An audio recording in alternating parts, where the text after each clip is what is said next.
Season 3 is proudly brought to you by AIA, a leading life, health and wellbeing insurer supporting healthier, longer, better lives. Protect what matters most and AIA will help you to do it for life.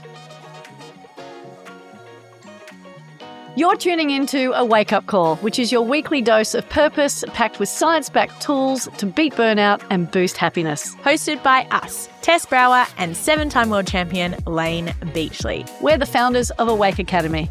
This podcast mixes raw life lessons, expert wisdom and practical tips to help you stop sleepwalking through life and start living it on your terms. You ready to wake up and thrive? Let's go. Before we begin, we have a quick favour to ask. If this podcast has been landing for you, please hit subscribe and leave us a rating or review. It helps us grow the show and keep bringing these conversations to more people. Hurrah! Josh, we start every podcast just with a bit of a grounding and an intention.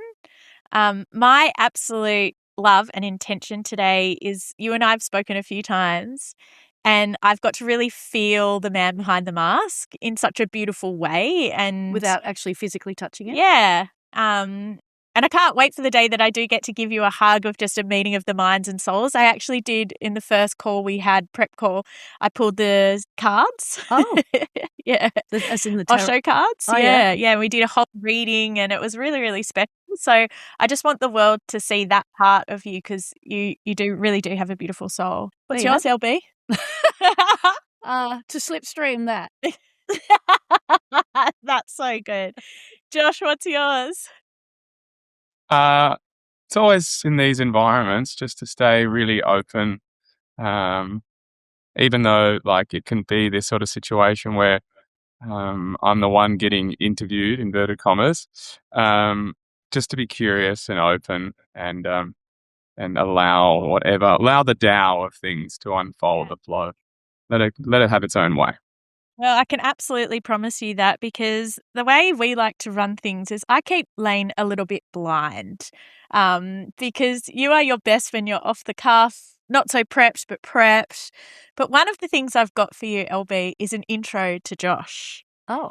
Now, you've never heard Josh perform, right? No, I have not. Okay, that could have fallen over. I'm going to play to you one of the biggest moments in his life. Mm-hmm.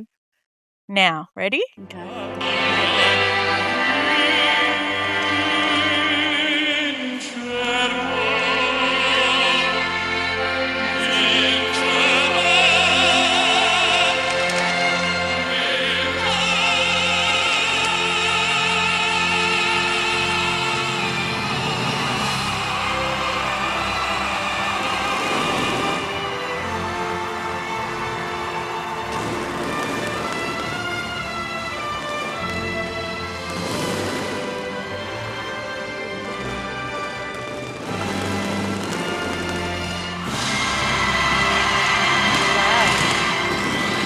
Incredible, really? When was that? Subtle. As a sledgehammer. Josh, perhaps you could explain to LB that moment for you. Where were you and how did that change your life? And then we'll introduce you. Yeah. So that is 2019, Australia Day, Opera House forecourt. And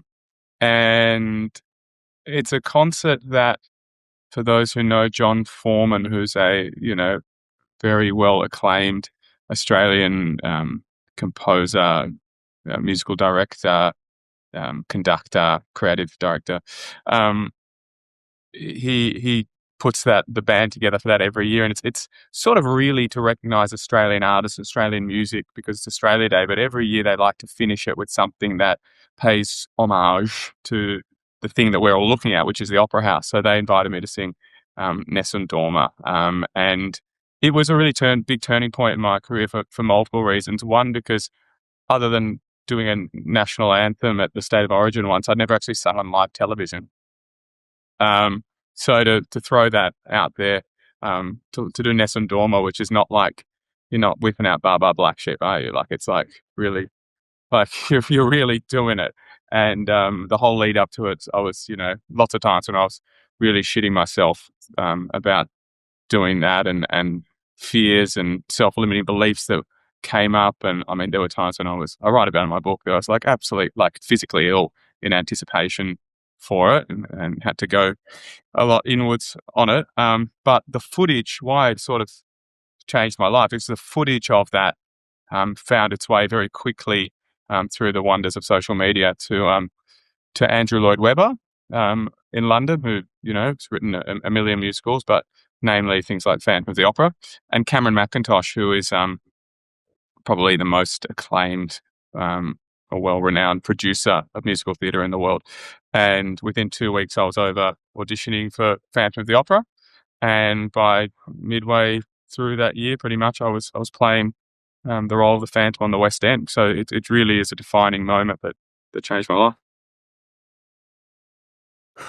I know, it's incredible, isn't it? Yeah. And you look at these moments knowing that it took your whole life to get to that moment, and you have to release it and see where it goes. So, and there's a lot to unpack. There's a lot to unpack. Yes. So today's guest, ladies and gentlemen, is the one and only Josh Piterman.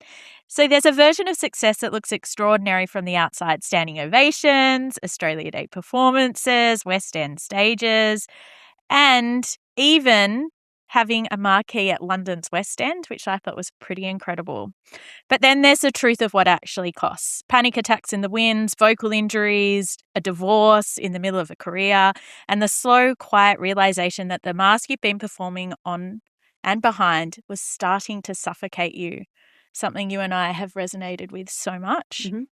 Josh is the first Australian to play both Jean in Les Miserables and the Phantom in the original West End production, The Phantom of the Opera. Your career spans almost 20 years, which is pretty incredible, a 10 tenor, and even performed in the Her Majesty's Theatre in London. So you've performed on some of the biggest stages in the world, really. Did you meet the Queen? I have, yep. Well, in passing, yes, it had something at Buckingham Palace once, but more recently than that, sat on a table and sung for King Charles, and just chewed the fat over dinner. And I love it. He goes, "Oh, so tell me, how do you go with all the pressures of, you know, performing 8 times a week?" I'm like, how do I go with the pressures? I literally said, like, with this face, how do I go with the pressures? Like, look, your entire life, you're born into pressure. Oh, yes.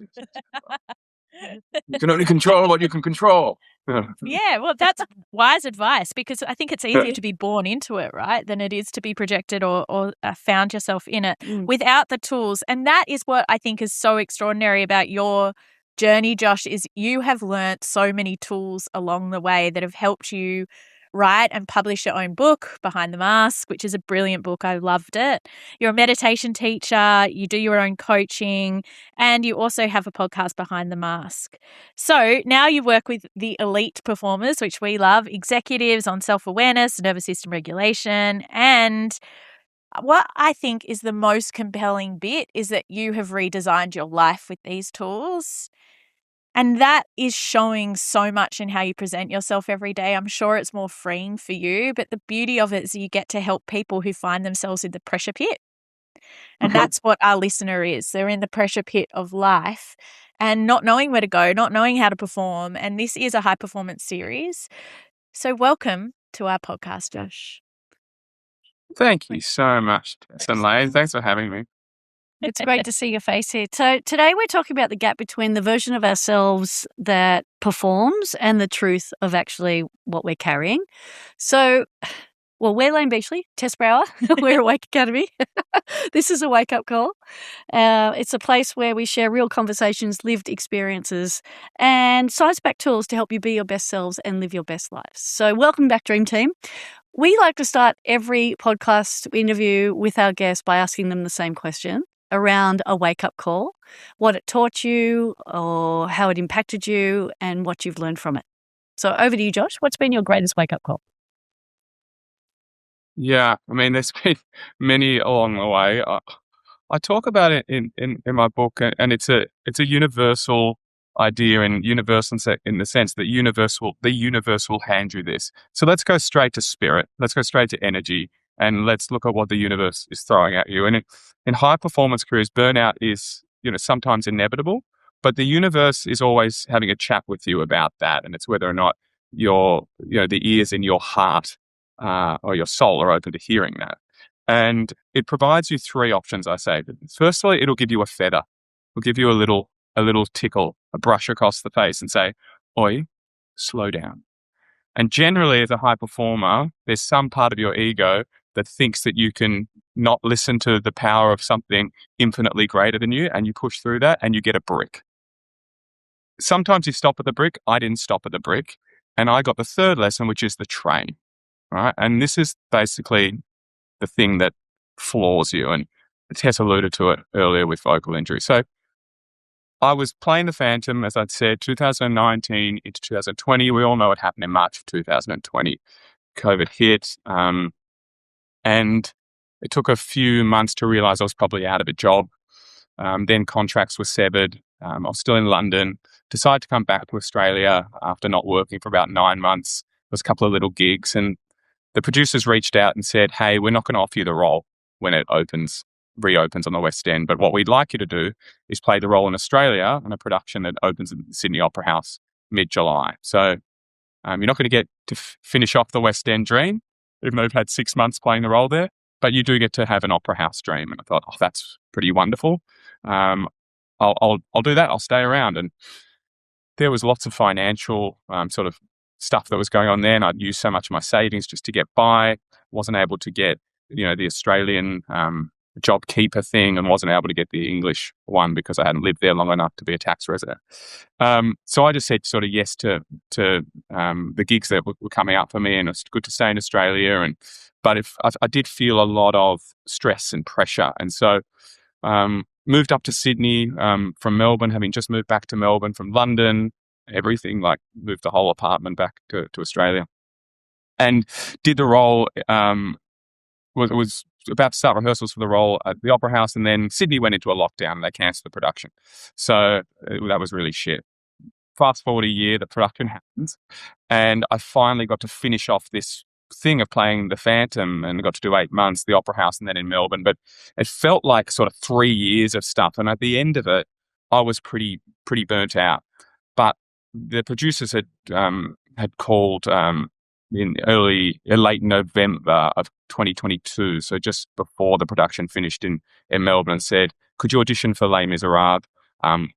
We'd love you to play Jean Valjean. We're interested in you for that. And so I did some online stuff and ended up getting the role. The thing is, they wanted me to start the week after finishing Phantom. And I was in such a scarcity mindset around finances, around whether or not I get this opportunity again. My manager had sort of said, hey, we can't balk at this. I knew I needed 3 months off, and I just didn't have the balls to say it. And so I went over to London, really exhausted, wiped out, about to start the run of the hardest male role in musical theatre. Jean Valjean is like no other. It's a huge mountain to climb 7 times a week. And there was a part of me that was like, you're running about 40% here, mate. And so I got into rehearsals. 3 days into rehearsals, we're doing a fight scene between Valjean and Javert, his nemesis. And if those have seen the movie, I'm Hugh Jackman and the other guy's Russell Crowe.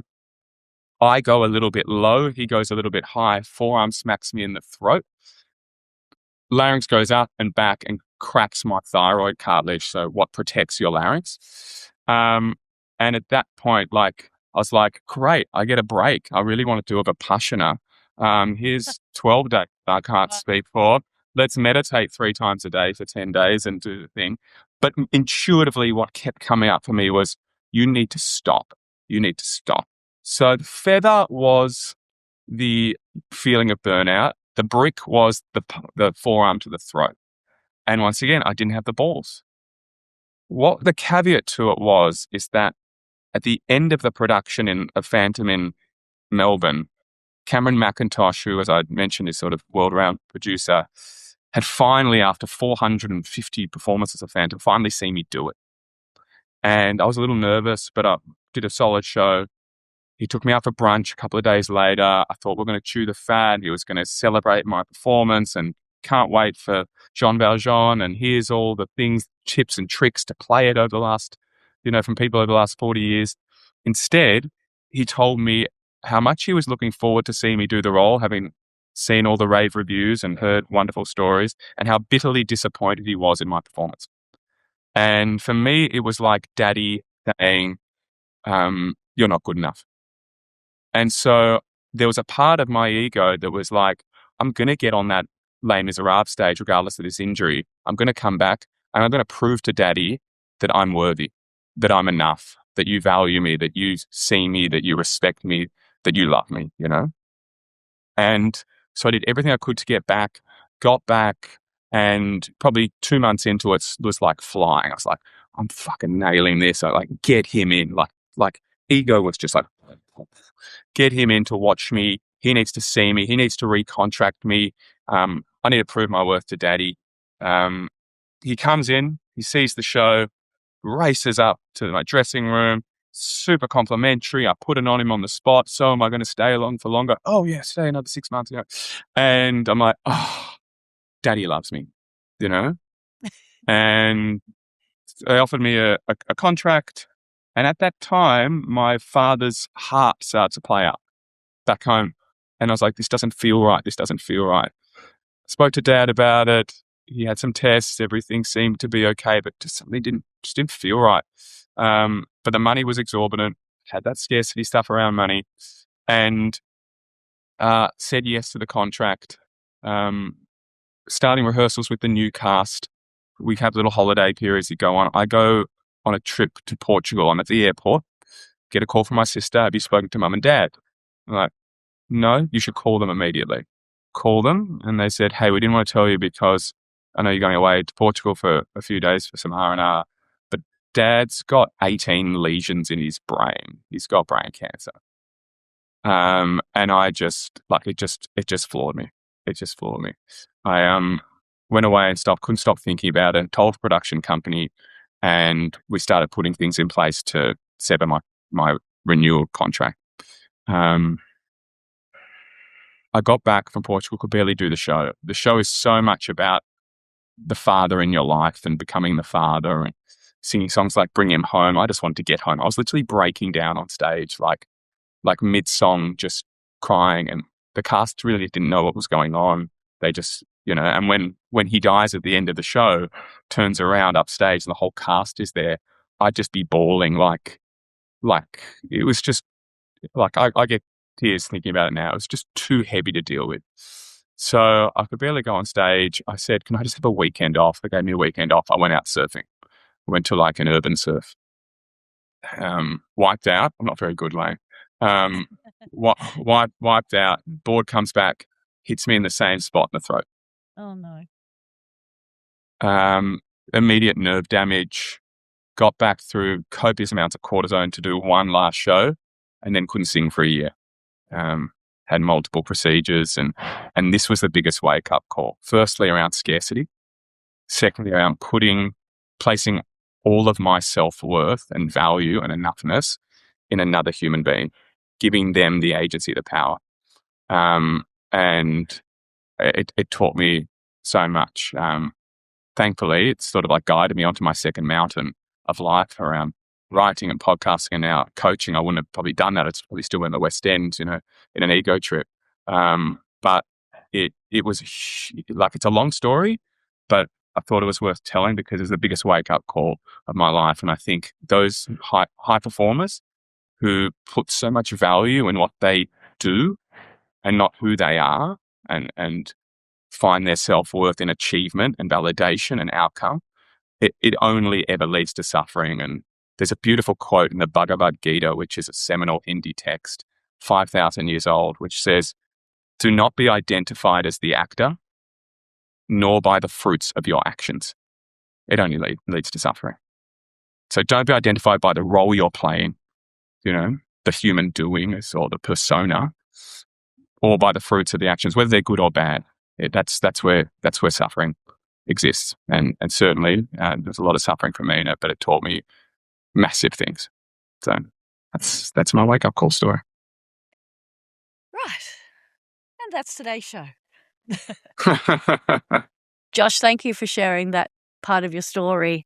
There's so many things to unpack because I can imagine there's so many people listening to this like, well, I'm not standing on Broadway and I know I'm told not to identify with the job that I do and the role that I play, yet everything that you teach is all about being who is the person behind the mask. So how do we help people detach from that mentality of being defined by what they do, like the human doing? I mean, we teach that a lot, but we'd love to hear it from your point of view. Yeah, well, the persona, it's actually interesting that the Latin word for mask is persona. Huh. How good's that? That's so good. Of course it is.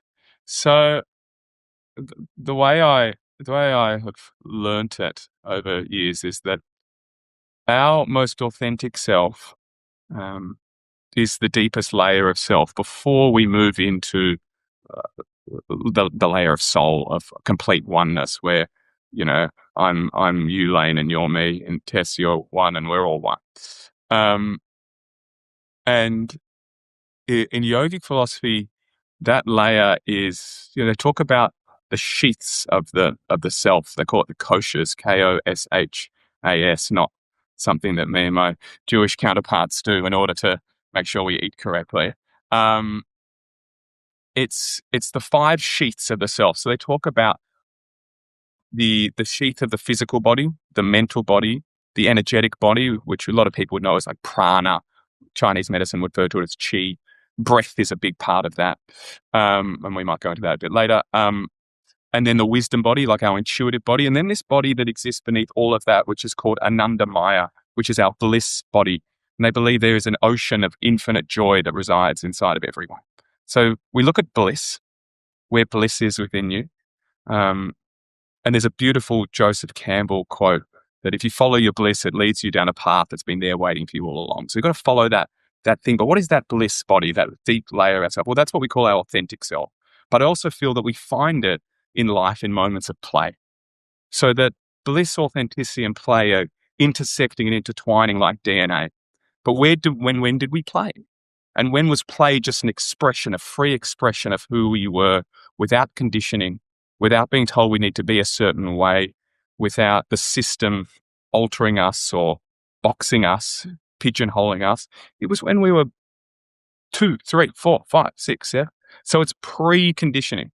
And so if we can go back to an early childhood memory, one where we are probably happy or playful, close your eyes and just go into that memory. You might want to do it now. And it might be come to you very quickly when you're playing. It might be a photo that you go then into the photo. But as long as you're in the first person in it, notice what you're doing and who you're with and where you are. And then notice maybe 2, 3, 4, 5 feelings that arise.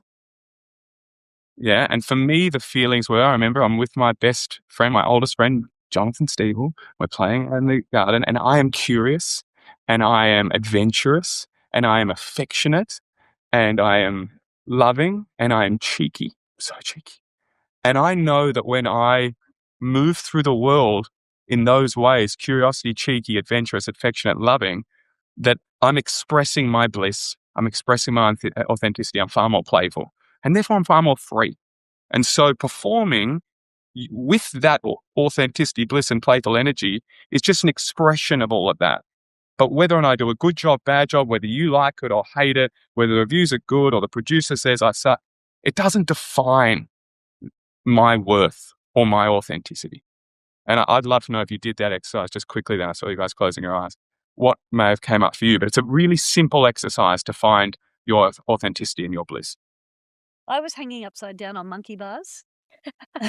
Yes, you were. Of course you I used were. to swing on them on my knees, and hang upside down, and then swing, and then do a backflip and land on my feet.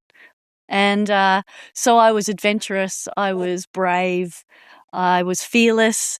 I was connected. I was present. And curious. Beautiful. Yeah. Beautiful. And I'm sure if you lead with all of that in your life, which you have done many times and probably know yourself so well, continue to do that. But when you move away from those things, there is a disconnect from who you really are. Yeah. As your innate qualities. Yeah. So I want to hear Tessa's, and then I want to ask a question. A very quick one. I really struggled because I'm in quite an action mindset this morning, and I found it really hard. And those exercises, which we've done with a lot of people in some way, shape or form, a lot of people struggle because they don't have that many early happy memories. So it's like I really had to work myself down then to say, like, where did you feel the most free? Because I think that's, and it's in the ocean, taking risks, diving in the waves, and just playing and allowing to go with the flow and reading the room. So it's all of those sorts of things. So in it, I just found freedom. Okay. That's when I feel the most young and inspired. Nice. So my Beautiful. question to you, Josh, is how do we stay connected to that? Because it's a beautiful moment to go into and go, oh yeah, I remember that. But then staying connected to it, irrespective of what's going on around the world. So it's one thing to know it; it's another thing to embody it. So how do we embody it consistently? So good. So glad you asked that, because when I'm working with clients, that's the one thing I care most about. Is not that you can conceptualize it or intellectualize it. It's that you have an embodied experience of what it actually feels like. And the way I do that is through visualization. And so once you've established that, and this is what I call giving away the gold, because people pay mega bucks to come and see me for this stuff. I take them into a visualization where they arrive back to a home that is only their home of bliss. It's not a home they lived in when they were a kid. It's a home of bliss, and they have the key to that home. And inside the house, when they walk in, we're sort of fast-tracking the visualization to things that come beforehand, but they see in the hallway 5 doors with 5 clear markings on it, and each one represents one of those words, one of your 5 authentic or blissful words. And you go and spend some time in each room and really feel what comes up, see what comes up, notice it, smell it, have a sensory experience and an energetic experience and a deeply felt experience of what's in those rooms. And I guide each individual through that. And it's something they go to sleep with each night. It becomes so a part of their DNA. It hits them at a cellular level, that it's this, all you do in the world is express that. And you notice when you're moving away from it, and you notice the things like anxieties and fear stories and self-limiting beliefs and shame, regret, humiliation stories, all these things that get in the way of you expressing that, like layers of it, that can be sticky for some. But what happens if we let those layers define us? We end up wearing a lot of masks and moving around the world not as who we are. Free. Yeah. Free. Josh, I wanted to Free to something you said before is embodied. An embodied self or an embodied human is free, is fun and playful and curious. How did that change your life when you embodied that? Because what we look at is whenever Layne tells her story, oh, I won 7 world titles, 6 in a row, 2 were in love, 5 were in fear. I had to count to 7. Nailed it. And do you need shame, fear, guilt, anger, resentment, daddy wounds, mummy wounds to achieve success? Because we all have those stories, and there is a common link between high performers who either turn from victim to victor, but in there that feels like there is a driving force. Is that the hero's journey that you go, actually, I don't need that shame. I'm loved. I'm in my bliss home. I'm free. And then you have your sort of night of the soul and you come back and you're free and you're fun and you win your 7th world title. Or for you return to stage. Like in that tension, how do you get someone who's high performer because they've struggled to high performer because they're in their bliss home? What does that look like as a journey, and what does that feel like, particularly for yours? Yeah. Great question. My feeling is that it's not just high performers who carry all that stuff and use it as a vehicle for getting something from the world. And I don't use that phrase lightly. It's like getting something from the world. It's everyone has that stuff. Just high performers use it to get stuff from the world. It becomes the fuel. But ultimately, what we're talking about is first mountain of life stuff. It's about me. It's about my success. There's something egotistical about it. There's something of the self needing to be healed in your own outcome-driven mindset. And what inevitably happens if you have some suffering in it, or you realize you get to, like I talk about suffering of success a lot, which is often the feeling of emptiness actually at the top of the mountain. And so you realize you've got this isn't going to be the only mountain you climb.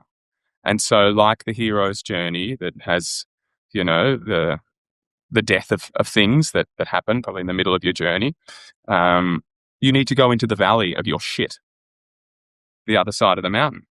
And you sit in that valley potentially for a while as you learn and as you grow and as you finally realize what your purpose in life truly is. And purpose for me is defined as not an outside achievement or some goal or aim waiting to be realized or obtained or to get. It comes from you, but ultimately it's fundamentally not about you. It's the contribution, it's the impact or the positive service you can offer to the world. And so the second mountain becomes one of impact or contribution. So you might win that title, but you won that title from a place that wasn't about what I can get from the world or gain from the world. It's what I can give to the world or to someone, how I'm inspiring or helping others.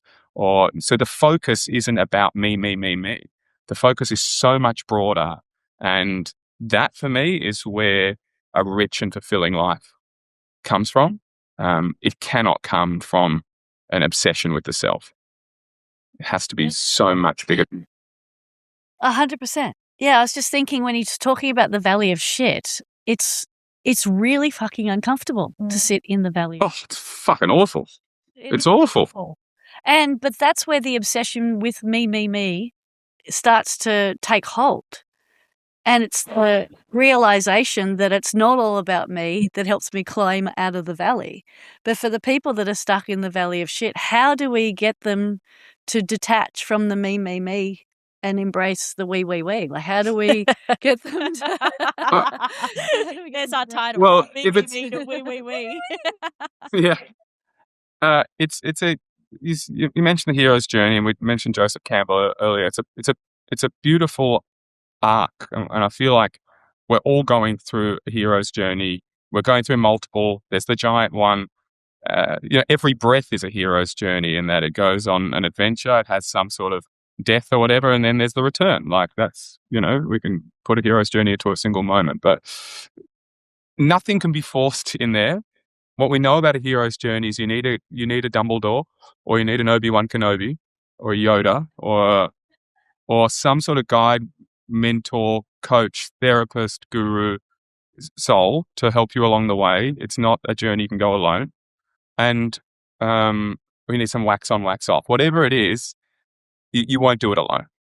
And there has to be an incredible trust in another individual, and therefore a surrendering to your experience. And that experience, surrendering and not resisting the fact that you're in the mud and the shit of your life, and that inside your wounds, there is a gift.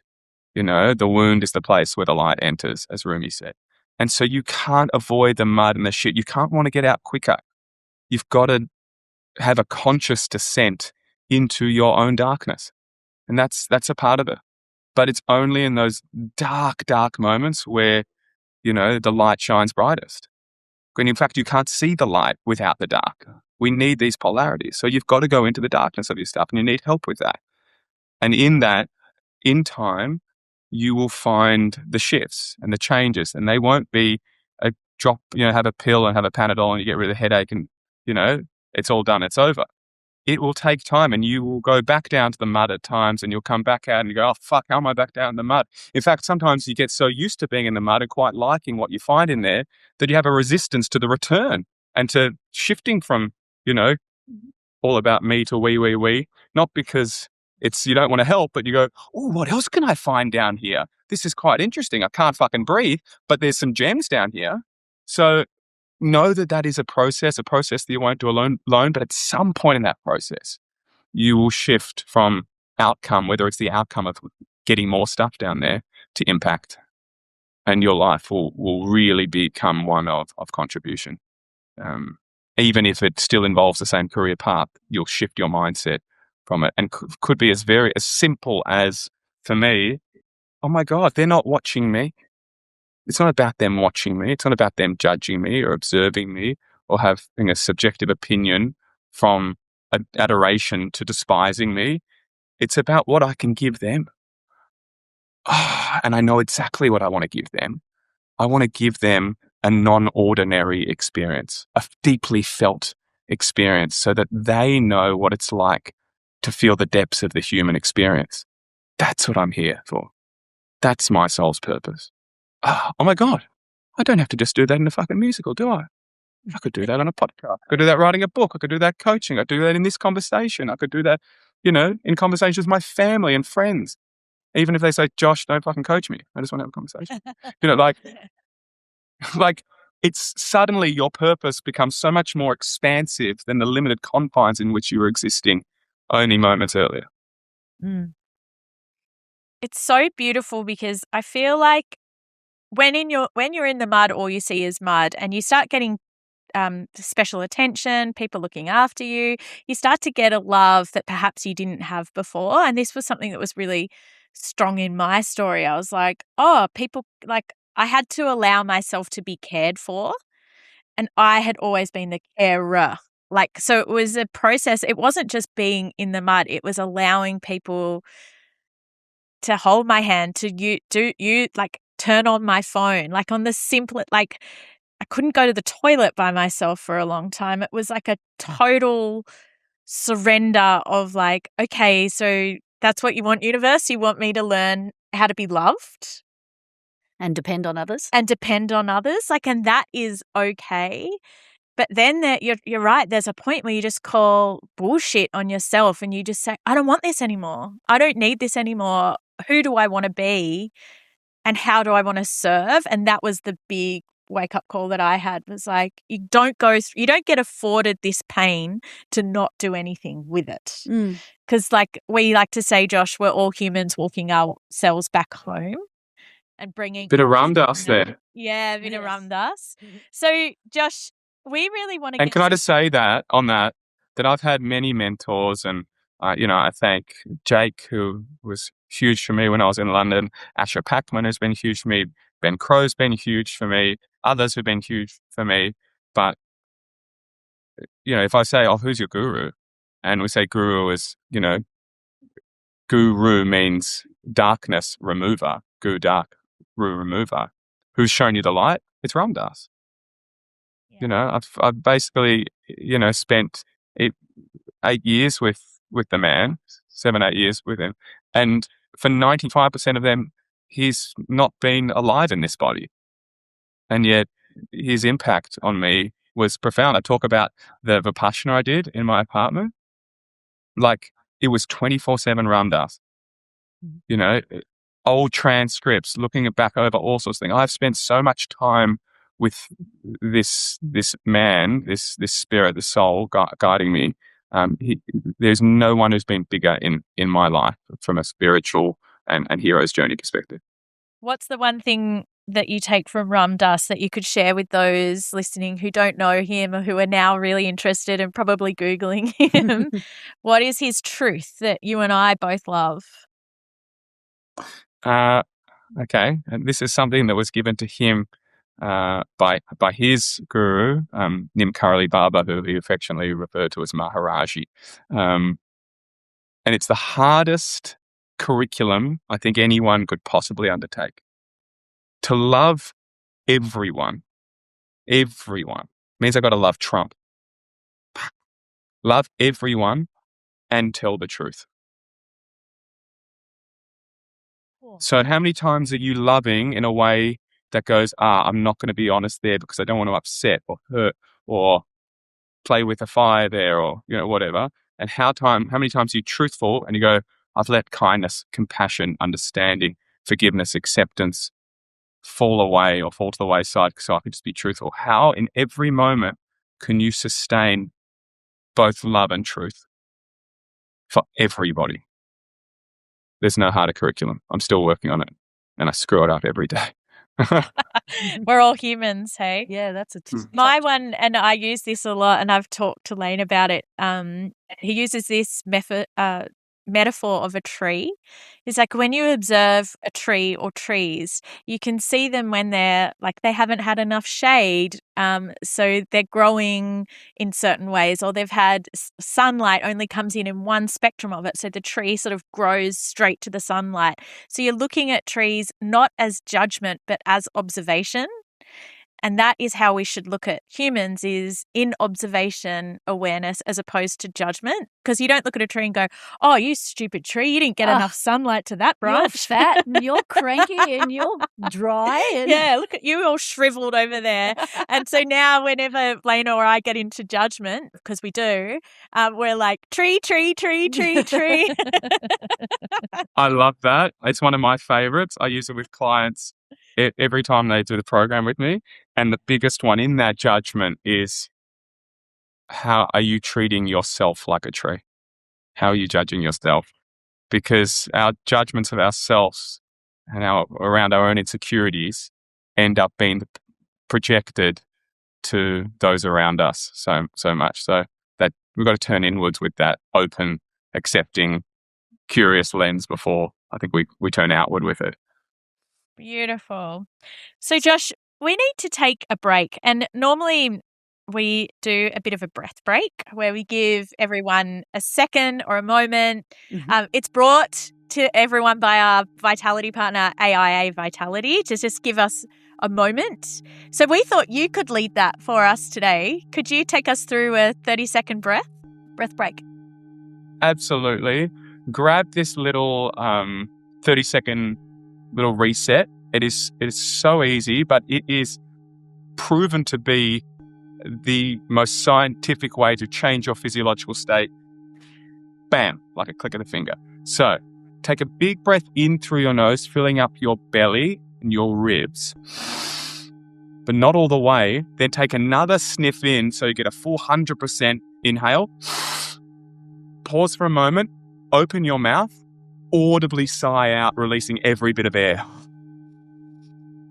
2 more times. Sniff in 80%. Another sniff to get to 100. Pause for a moment. Audible sigh. Make an orchestra out of your mouth. Ah. One more time. Sniff. Sniff. Pause. Let it all go, people. It's a good feeling. Love it. It's like a drug with your brain. Delicious. Yeah. I did feel more energized. Yeah. After that. Yeah. Palmer. So I trust everyone enjoyed that breath break. Thank you so much, Josh. So to end every podcast, we like to hand the reins over to you because there's so much science that you've learnt. You haven't just gone to the depth of the mud and been stuck in it. You've done the work. You've got credentials. You've lived experience, which is what we absolutely love. But one thing that I don't think you shy away from it. It's like you've just got this spiritual wisdom that wraps around your package, which is so unique and so beautiful. So what is your method for everyone listening who's probably driving to work or going to a run? Or going for a run. What would be their tool for them so that they could build self-awareness around meditation, breath, spirituality, and just your inner wisdom? Yeah. I have a real simple philosophy that everything with Behind the Mask coaching comes back to, is that your state, like your nervous system, your physiological state, will always shape and impact your story. And before we start to reframe your story or have mindset tools to shift your perception, of how you see yourself in the world, we've got to start looking at the state, because that's going to affect your story, and that's going to affect what I call the spotlight, where you put your focus, your attention, and your actions, right? And the easiest way to change a physiological state without relying on anything else, nature or a massage or going for a run or this or that, is the breath. It's with you every second of every day from the moment you step into this world to the moment you leave, and 95% of the world have no idea how to use it effectively. And if you can use your breath more effectively and understand it better and then embody the breath in a much better way, it's going to change your state and therefore your story and your spotlight. And the breath pattern that I get everyone to do, which is scientifically proven by the HeartMath Institute after 35 years of research, it's what James Nestor in his best-selling book, Breath, refers to as the perfect breath. It's heart coherence breathing. It brings your brain, your heart, and your nervous system into a coherent, aligned state. And from there, it is so much easier to do the work of going inward. And it's stupidly simple. Everyone should know it. They should be teaching it to us in prep. It's 5.5 seconds in through the nose and 5.5 seconds out through the nose. And so I call it 365 breathing, 365. 3 times a day, it's about 6 breaths a minute for 5 minutes. So if you do this 3 times a day, even for 5 minutes for a week, you'll feel, from an embodied sense, we're talking about that, so different. And you can go to Spotify and listen to the track 2 Bells by Coherence and literally close down your eyes. You could do it in the car, really, it's that easy. Well, sitting at, waiting to go back inside before you go and meet the end of part of your day after work, or you could do it in the office, or you could, do it at a park and do it anywhere. It's so simple. Follow that bell, breathing in for 5.5 seconds and out for 5.5 seconds through your nose. Nice, long, slow, deep belly breaths, that LSD breath. It's the best trip you'll ever go on. Honestly, that's it. That's what I would get everyone to do. And if the world was doing heart coherence breathing 3 times a day for 5 minutes, it would be heaven on earth, because it takes you into homeostasis. And homeostasis for me, that's heaven on earth. You're relaxed, grounded, and you feel peaceful. So that's it. And blissful state. That's it. Nice. Yeah. That's it. That is, and I'm so passionate about it and so fierce on it, because I see it time and time again. We want magic pills to shift this, but it's not magic pills. This is doing the work, and it starts with your breath. Josh, you coach a lot of AFL players and executives. What have you noticed, and you don't have to mention any names, and you're a Bulldogs fan, but we won't hold that against you either, is what have you noticed? What's something that you can tangibly tell us that someone who was potentially struggling on the field or performance-wise, once they implemented state and this 5 breath, what happened to them? How did they change on the field in those big moments? Yeah. So some things happen with that breath work and some subsequent breath work that we do is that their heart rate variability, and this is what this particular breath work does, it increases heart rate variability, increases. And we know that heart rate variability, not only is it the subtle increase in distance between consecutive heartbeats, but it's also the best scientific measure we have of emotional mental resilience. What it does, as it increases, it builds our window of tolerance. And there's that great John Kabat-Zinn quote, "You can't stop the waves, but you can learn to surf." It's a beautiful one to like.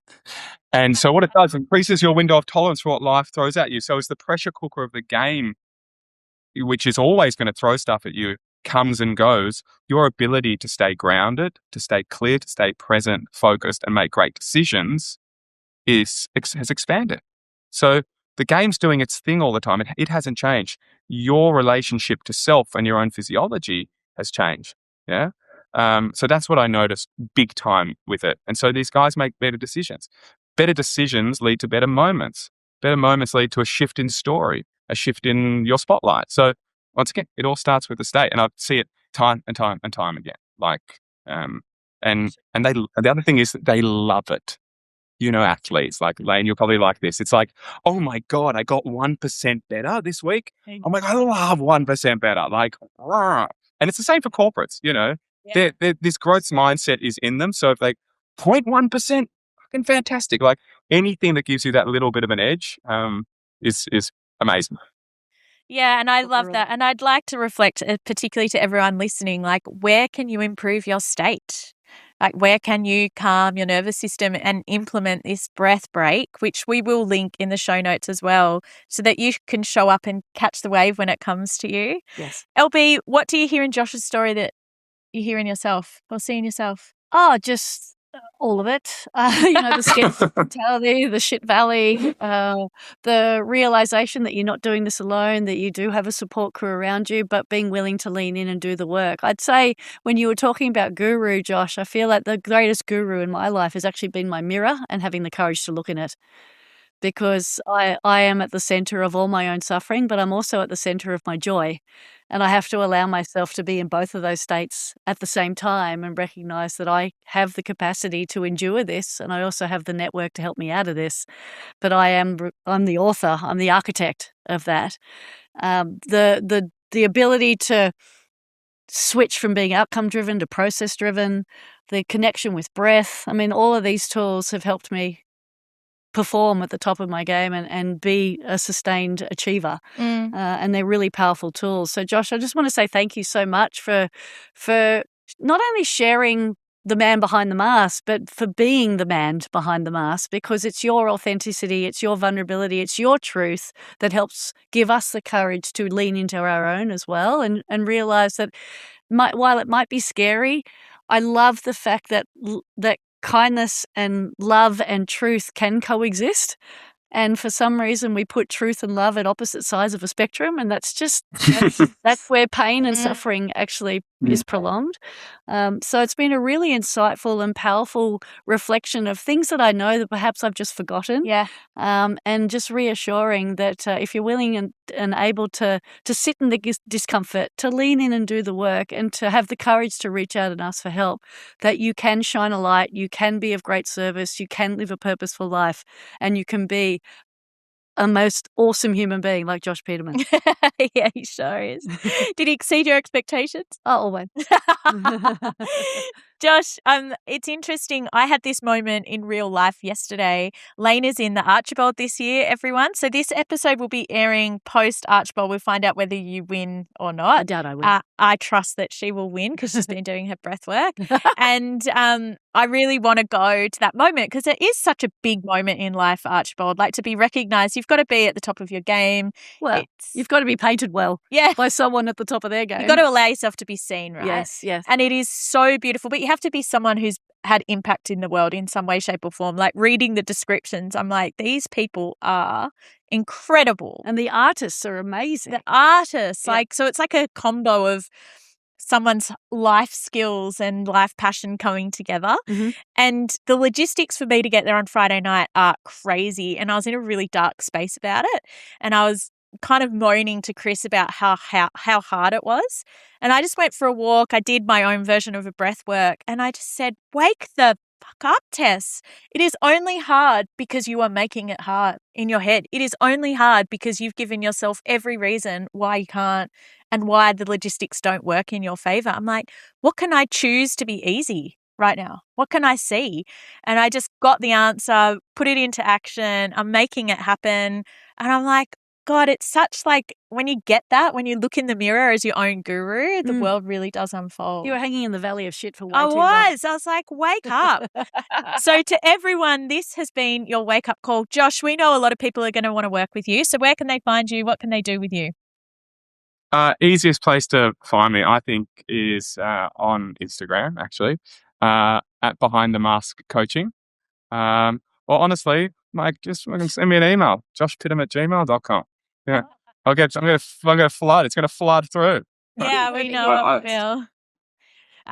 Well, if this conversation has stirred something in you, you can see Josh or come to awakeacademy.com.au where we have got you in our collective. We do lots of deep dive masterclasses. We might need to bring you in for one, Josh, to lead a breath work with us. Mm-hmm. But I guess this work just shows you that you really can sail the waves. Well, you can surf the waves. You can ride the waves. I'd much rather surf them than sail them.